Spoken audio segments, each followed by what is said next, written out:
composition of function is where you have a function within a function, which I say that out loud and maybe it sounds worse than it is.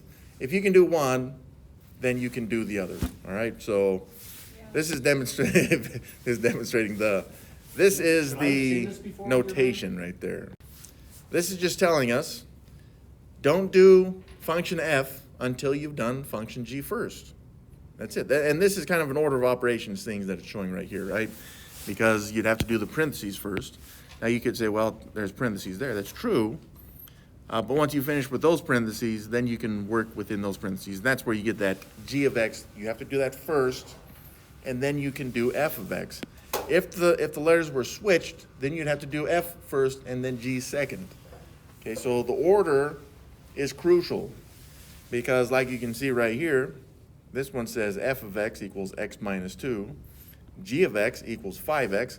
So f of g of x is telling us to do g first, right? That's why we've changed the format to something hopefully a little bit more recognizable. Okay, so g of x though is up here, it's showing 5x.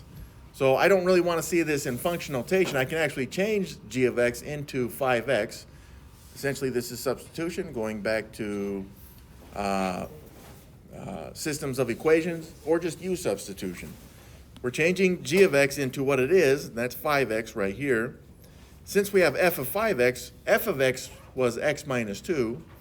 So here, this is x minus 2 for f of x, but instead of the x that we had, we've changed it with what g of x was.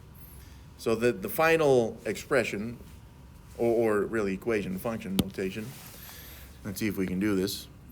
You'd have f of g of x equals this stuff. And I'm going to keep the parentheses just because it's in the slide right there. But this is what you end with on this stuff, okay? Now, could we find a value of x? Yeah, you could say, well, what if x is 2? Sure, you could figure that out. What if x was 1.5? Yeah, you can work there. But it's important to remember, it's not really an order from left to right on this. You start with the one on the right and then do the one on the left. And just reading this as well. This says f of g of x. So we have to be able to at least read it. All I'm showing here is just, this is what it looks like, this is what you can expect. Now that we've seen the notation, now we have to be able to work with this stuff. That's more abstract stuff, but here this is more direct. So we have f of x equals 3x minus 8, and g of x equals 5 minus x squared. We're going to do f of g of 0, and then we're going to switch them down here. This is a separate problem, but then we'll do g of f of 0. So we're going to start with g of 0 first. Okay, so remember, you always start with the one on the inside, just kind of like you would an order of operations. So g of 0 would be, see that's 5 minus x squared. So instead of x, we're going to replace the x with 0 because we actually do have an x value now. Okay, so working with this, g of 0 then equals, that'd really just be 5 minus 0. So g of 0 is 5. So like we see, if you were to use a machine on this, you'd put in 0 into g, it spits out a 5 from this function that it was doing. Okay, now going back, we really wanted f of g of 0, so I would look at it like this, and I'm going to put the whole thing in the f function, okay? But really, we want what's g of 0 spit out, which was 5. So this is really what we were finding. G of 0 right here, it spit out 5, so really I just want f of 5. So looking at function f, that would be 3x, but now instead of x, I've got a 5, and then minus 8. You put that in the calculator, you get f of 5 equals, that'd be 15 minus 8, which is 7. And this 7, that's what f of g of 0 equals. We could even go back here and say, well, that just equals 7 if you wanted to. It's up to you. So the next one we got f of 0 first. Okay, so that means I've got to first look at f of 0.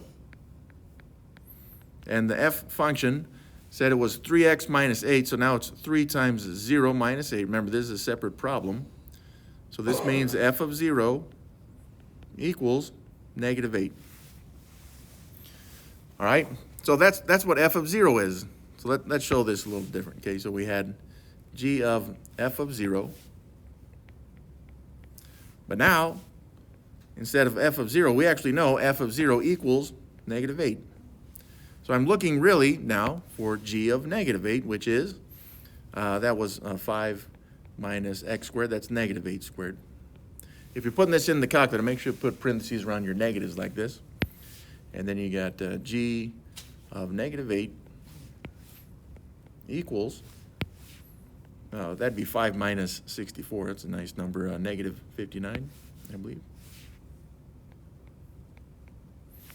And then it looks like that's the number we would put into the box for this one. A quick note on the notation.